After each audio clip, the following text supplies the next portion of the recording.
पहले बच्चे ये फिर शुरू करते हैं। बिस्मिल्लाहिर्रहमानिर्रहीम। जैसे कि मैंने आपको बताया था कि हम एस.एम. यूसुफ साहब की बुक जो है पढ़ेंगे और उसका कैलकुलस के जो कैलकुलस एंड एनालिटिक ज्योमेट्री और इसका चैप्टर 6, 7 और 8 जो है इस सिलेबस में शामिल है, इस सेमेस्टर के सिलेबस में, और इसका नंबर है 103। और इसमें एनालिटिक ज्योमेट्री ऑफ 3 डायमेंशंस हमने पढ़नी है। और 3 डायमेंशन पहले जो आपने एफएससी में पढ़ी हुई है वो प्लेन ज्योमेट्री थी, जिसमें सिर्फ 2 डायमेंशंस होती थी, एक्स और वाई को से रिप्रेजेंट करते थे उसको। अब इसमें जेड एक्सिस भी शामिल होगा। तो इसके लिए हम जो है सबसे पहले देखते हैं कि डिस्टेंस फार्मूला क्या होता है। Distance between 2 points in space p of x y z and q of x2 y2 z2 is given by this। वही फार्मूला है, बस सिर्फ अब इसको एक्सटेंड करके x2 minus z2 minus z1 whole square भी इसमें शामिल कर दिया गया। तो इससे जो है डिस्टेंस बिटवीन द 2 पॉइंट्स भी मालूम किया जा सकता है और length of the magnitude, length of the line segment भी मालूम की जा सकती है। फिर इसके बाद रेशियो फार्मूला है। रेशियो फार्मूला क्या होता है, जिसकी मदद से हम एक ऐसे पॉइंट के कोऑर्डिनेट्स मालूम करते हैं जो एक लाइन को इन गिवन रेशियो में डिवाइड करता हो। m रेशियो n में अगर एक कोई point P Q line segment को डिवाइड कर रहा हो तो उस पॉइंट के कोऑर्डिनेट्स इस तरह से होंगे, जिस तरह से ये लिखे हुए हैं nx1 plus Yes, sir. mx2 divided by m plus n। और इसी तरह से ये वही फार्मूला है जो हमने चैप्टर 4 सेकेंड ईयर में पढ़ा था। अब सिर्फ इसमें जो है एक तीसरा जो है पॉइंट भी शामिल, कोऑर्डिनेट भी शामिल कर दिया गया है, z वाला जो है। और इसी तरह से इसको जो है कन्वर्ट कर दिया जाता है middle point of A line segment, एक लाइन सेगमेंट के मिडल पॉइंट में। और ये भी वही फार्मूला है जो पहले जो है हम एफएससी में पढ़ चुके हैं, सिर्फ इसमें इजाफा जो है ये एक पॉइंट का आता है।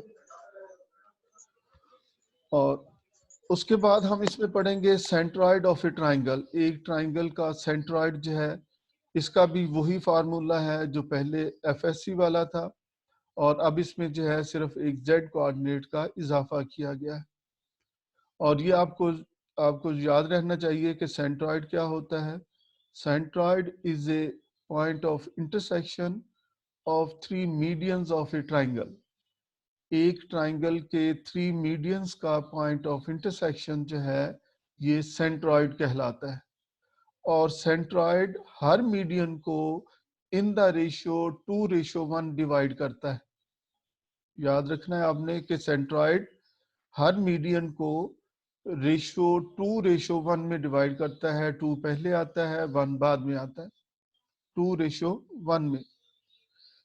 फिर इसके बाद सेंट्रॉइड ऑफ ए टेट्राहेड्रन होता है। टेट्राहेड्रन कहते हैं जिसकी 4 साइड्स हो, 4 प्लेन साइड्स हो, जिसकी जो है उसको टेट्राहेड्रन कहा जाता है। और इसके सेंट्रॉइड का ये फार्मूला है x1 प्लस x2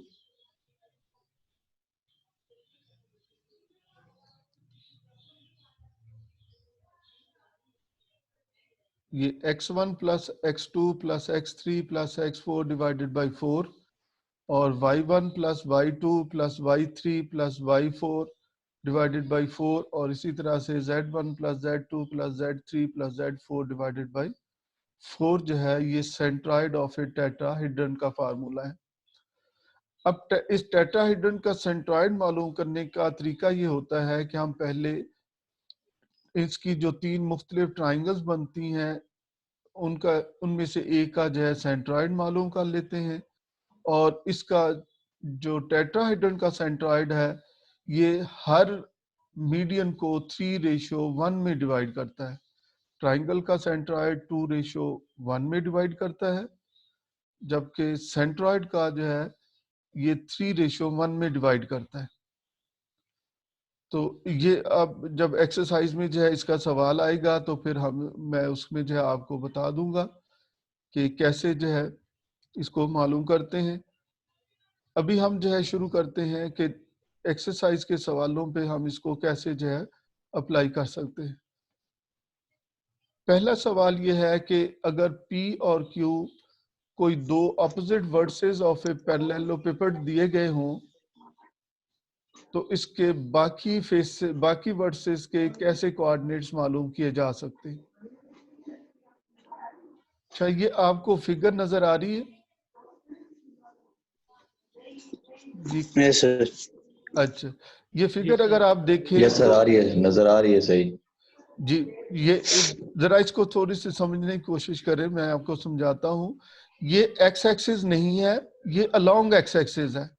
इसको एक्स एक्सिस तब कहेंगे जब ये पॉइंट जो है, जो मैंने जहां पर ये सा कर्सर है, ये ओरिजिन होता तो फिर ये एक्स एक्सिस होना था। अब चूंकि ये ओरिजिन नहीं है तो इसलिए इसको लिखेंगे कि ये अलोंग एक्स एक्सिस है, ये अलोंग वाई एक्सिस है और ये अलोंग जेड एक्सिस है। तो अब आप देखें कि ये जो प्लेन बन रही है ये एक्स वाई प्लेन है।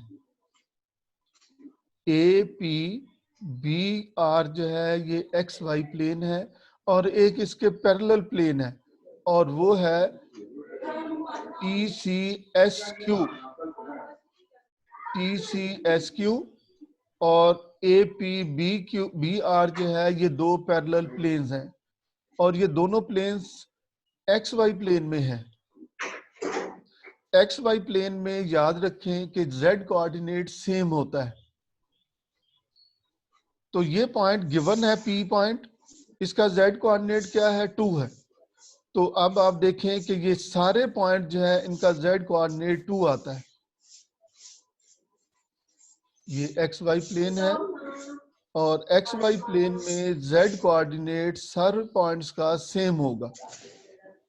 और इसी तरह से ये जो प्लेन है ये भी एक्स वाई प्लेन ही है, ये एक्स वाई प्लेन के पैरेलल प्लेन है। तो ये पॉइंट चूंकि गिवन है और इसका वाई जेड कोऑर्डिनेट 5 है तो इसलिए ये सारे पॉइंट्स जो हैं इनका वाई कोऑर्डिनेट जेड कोऑर्डिनेट जो है वो 5 के इक्वल है। याद फिर दोबारा से बताता हूं कि एक्स वाई प्लेन में Y coordinate Z coordinate same होगा। एक्स वाई प्लेन में जेड कोऑर्डिनेट सेम होगा, वाई जेड प्लेन में एक्स कोऑर्डिनेट सेम होगा और एक्स जेड प्लेन में वाई कोऑर्डिनेट सेम होगा सारे पॉइंट्स का। तो अब आपने पहले ये देखना है कि कौन कौन सी प्लेन किस किस प्लेन के पैरेलल हैं। ये दो प्लेन्स इसमें मैंने आपको दिखाई हैं जो एक्स वाई प्लेन के पैरेलल हैं। एक है ए पी बी क्यू, ये एक्स वाई प्लेन के पैरेलल है और इसमें ये सिर्फ पॉइंट गिवन था पी जो है। तो P में चूंकि 2 था तो इसलिए बाकी सब में Z कोऑर्डिनेट 2 होगा। और इसी तरह से ये जो प्लेन है सर ये बात समझ नहीं आई, जी ये आपने जो पीछे से की है। जी बच्चे, कौन सी बात जो है जो दोबारा से मुझसे जो है दोबारा से कहें। सर ये एक्स वाई वाला दोबारा, एक्स वाई वाला सर ये चीज समझ नहीं आई। एक्स वाई में ये दोबारा थोड़ा सा बता दीजिएगा। हाँ जी, ये वैसे भी थोड़ी सी जो है ये मुश्किल सी चीज है लेकिन इसको जरा फिर मैं बताता हूँ। आप जो है मेरे साथ कांटेक्ट में रहिएगा। ए पी बी आर जो है ये प्लेन आपको नजर आ रही है। Hello, yes sir. अच्छा यस सर, यस सर। ये आप कौन है, आपका नाम? सर मैं तारिक हुआ, तारिक जी तारिक। जी तारिक, आप जो है मुझे जो है जवाब जी जी देते रहिएगा। अच्छा, ये जो एक्स वाई प्लेन है ये तो पता है ना आपको, ये सारी ए जी पी जी जी जी। बी की आर जो है चूंकि ये अलोंग एक्स एक्सिस और अलोंग वाई एक्सिस है तो ये एक्स वाई प्लेन के पैरेलल है। बिल्कुल।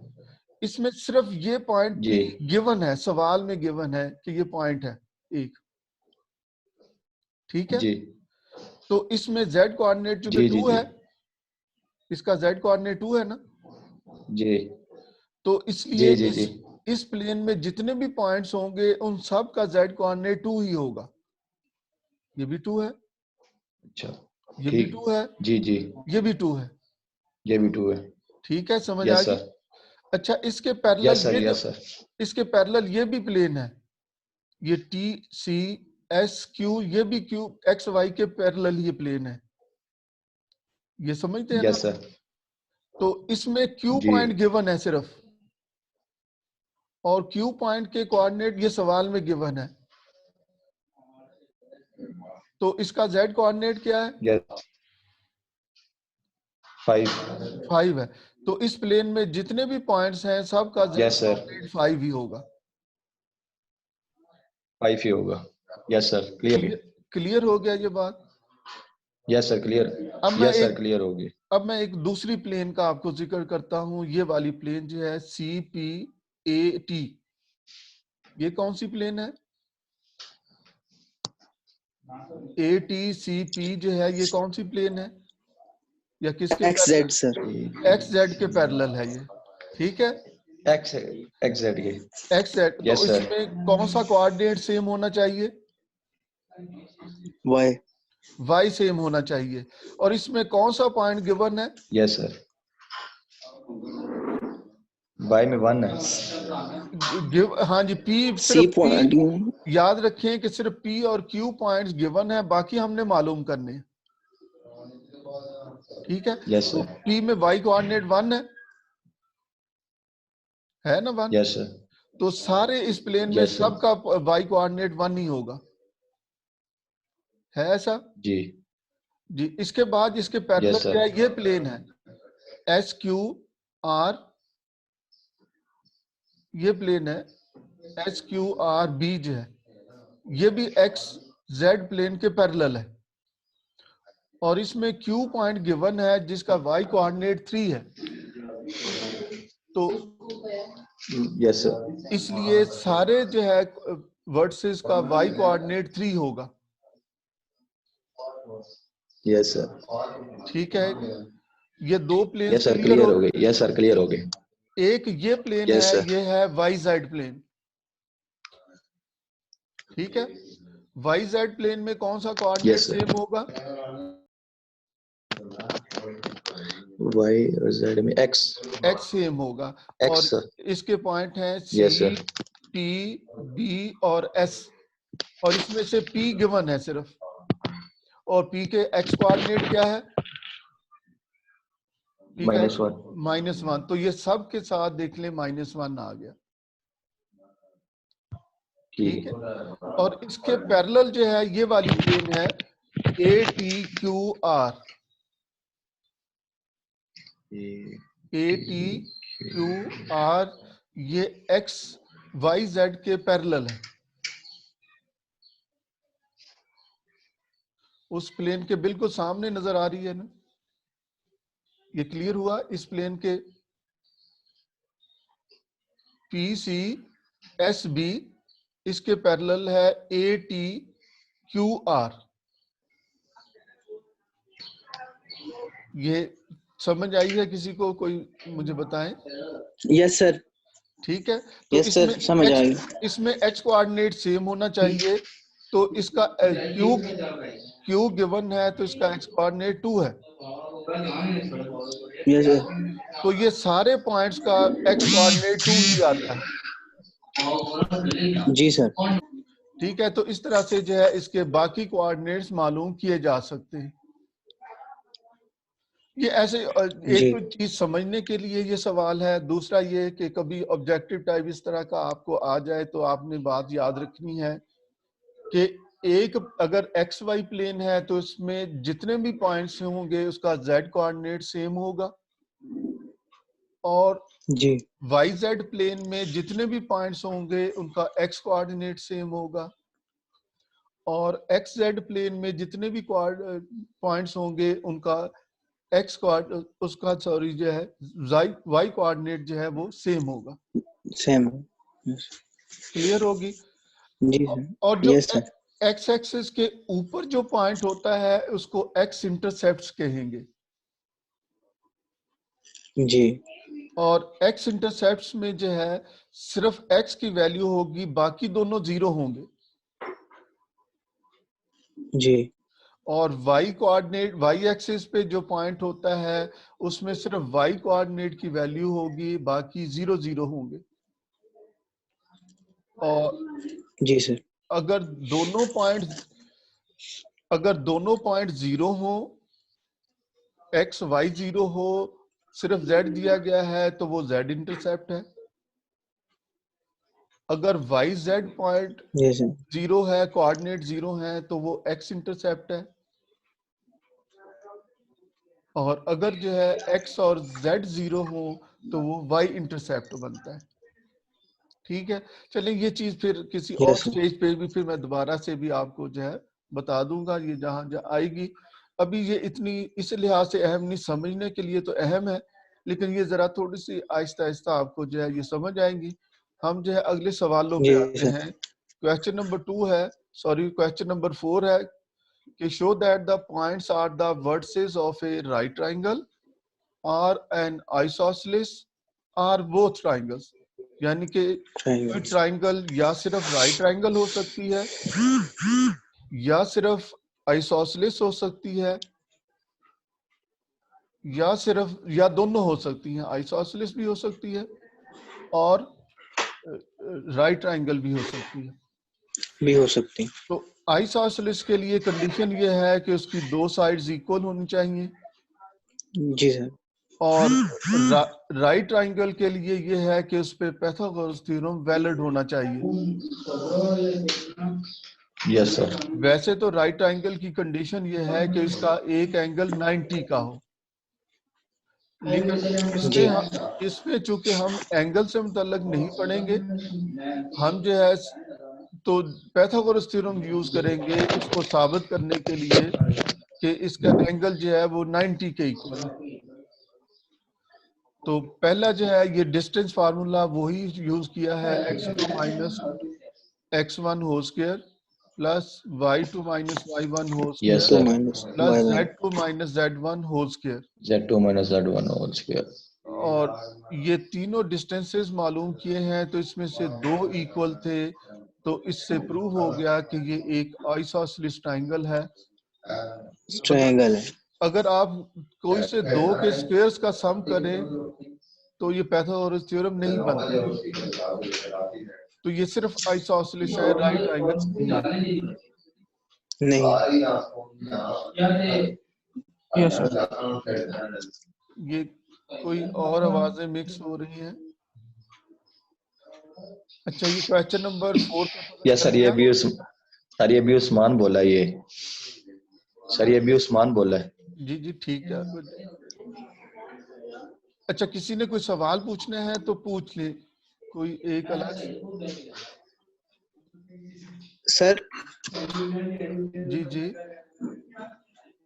सर वो मैं ये कहना चाह रहा था कि जो इंटरसेप्ट का कॉन्सेप्ट है, वो आपने जो बताया है वो ये है कि अगर एक्स के ऊपर पॉइंट होता है जिसमें वो जिसके कोऑर्डिनेट्स जो हैं वो 0 होते हैं, एक्स और वाई, तो वो जेड इंटरसेप्ट है।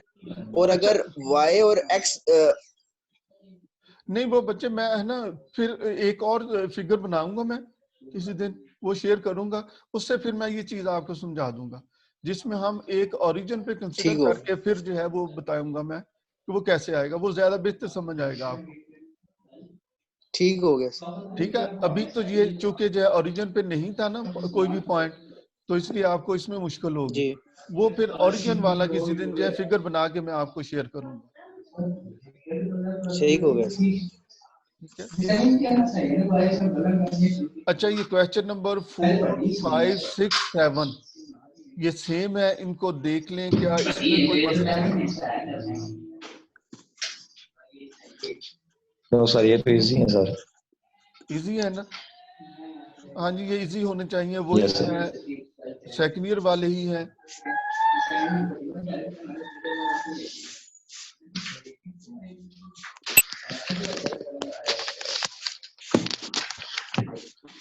इसके बाद आता है क्वेश्चन नंबर 8। आज का काम ज्यादा तो नहीं हो गया। No sir. No sir. चूंकि जी, तो चलिए एक और सवाल जो है हम पढ़ लेते हैं। क्वेश्चन नंबर 8 है, ABCD will be a regular tetrahedron if 6 sides are equal.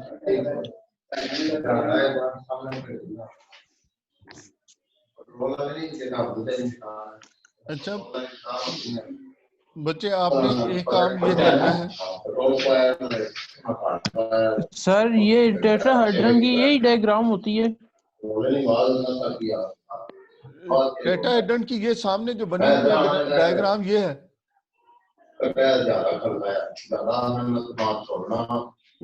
ठीक है सर। सर ये शोर बहुत है, कुछ समझ नहीं आ रहा।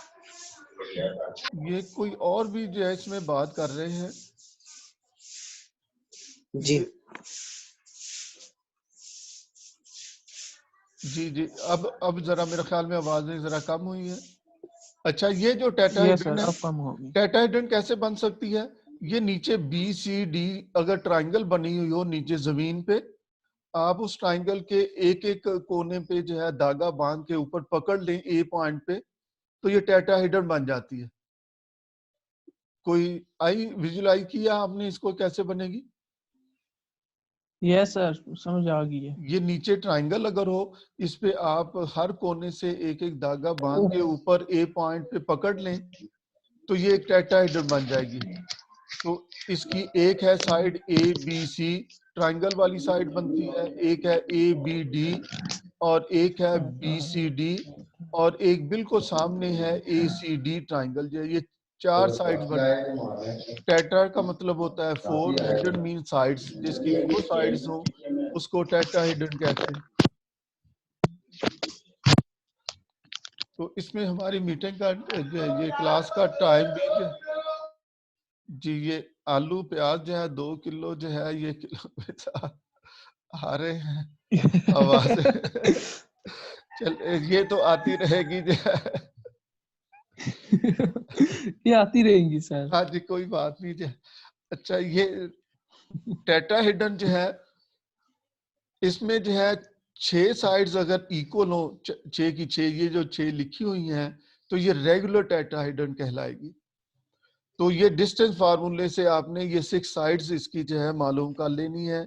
आप देख रहे होंगे कि ये AB साइड डिस्टेंस फार्मूले से मालूम, मैग्नीट्यूड मालूम की हुई है साइड्स की। जिन ये ABC, yes sir. AC, AD, BC और अगले पेज पे आती है, तो फिर ये BD और CD मालूम की गई है।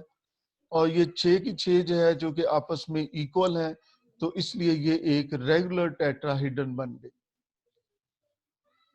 ठीक है समझ आ गई जी। आज के लिए इतना काफी। अब अगर इसमें कोई भी किस्म का सवाल आपके जहन में आता है तो आप पूछें, मैं अभी क्लियर कर दूं, चूंकि ये मीटिंग एकदम से ना खत्म हो जाए ना, टाइम इसका। सर। ये पहला क्वेश्चन जो नहीं है ये थोड़ा सा डिफिकल्ट है। हाँ जी, ये कोई बात नहीं, इसके मैं एक और फिगर ओरिजिन के साथ बना के आपसे शेयर करूंगा। जब ठीक है सर। या एक और जगह पे है वो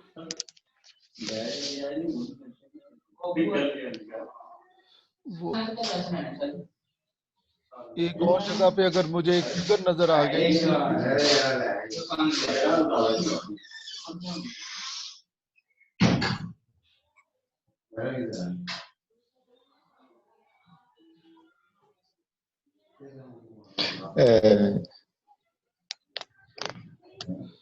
वकार का जो है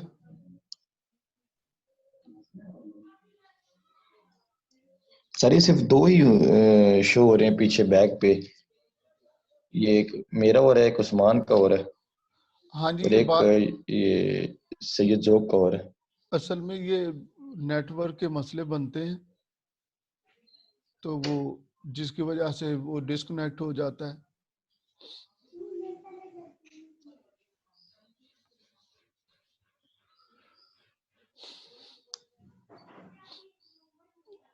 ये किसी ने सवाल पूछा था, अगर मैं देखता हूं अगर इसमें कोई फिगर मुझे कहीं नजर आ गई। एक और फिगर है, तो उससे वो समझने में आसानी होगी। इसमें तो नहीं आई।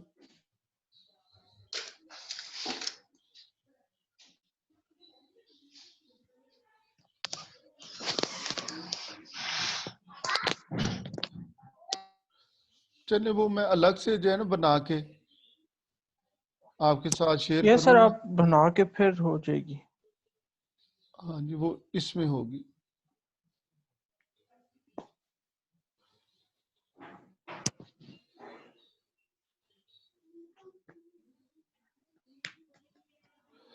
जी ये फिगर है, ये जरा देखें क्वेश्चन नंबर 15 में।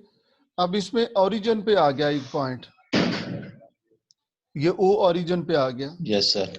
ये अब ये एक्स एक्सिस कहलाएगा, ये वाई एक्सिस कहलाएगा और ये जेड एक्सिस कहलाएगा। उसमें जो है ये पॉइंट ओरिजिन पे नहीं था। तो अब ओरिजिन के लिहाज से ये समझने में जरा आसानी होगी आपको। ये कोई जब कोई हम एक पॉइंट इस पे लेंगे ना, ये एक्स एक्सिस पे, तो उसमें सिर्फ ए की वैल्यू होगी। जैसे ए एक्स कोऑर्डिनेट होगा A00। ये समझ आ गई? देखा है ना आप, ये देख रहे हैं ए? ये आवाज किसी को आ रही है? ये ए सर पॉइंट। आवाज तो आ सर रही है, ये स्क्रीन शो नहीं हो रहा, शो नहीं हो रहा। अच्छा, स्क्रीन नहीं शो हो रही? Yes sir. Yes sir. जी एक मिनट, मैं जरा इसको देखता हूँ।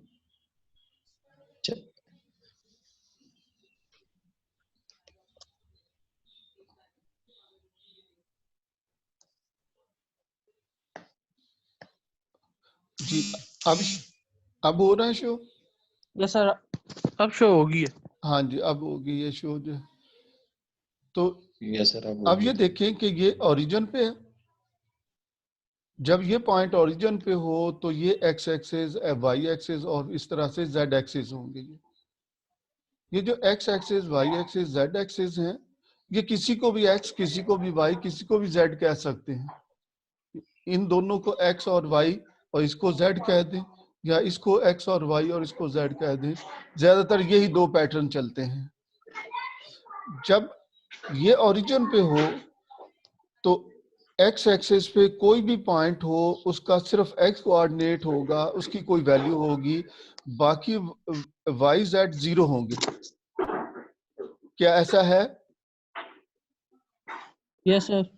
और इसी तरह से जो यस सर। वाई एक्सिस पे होगा उसमें सिर्फ वाई कोऑर्डिनेट होगा, बाकी जीरो होंगे।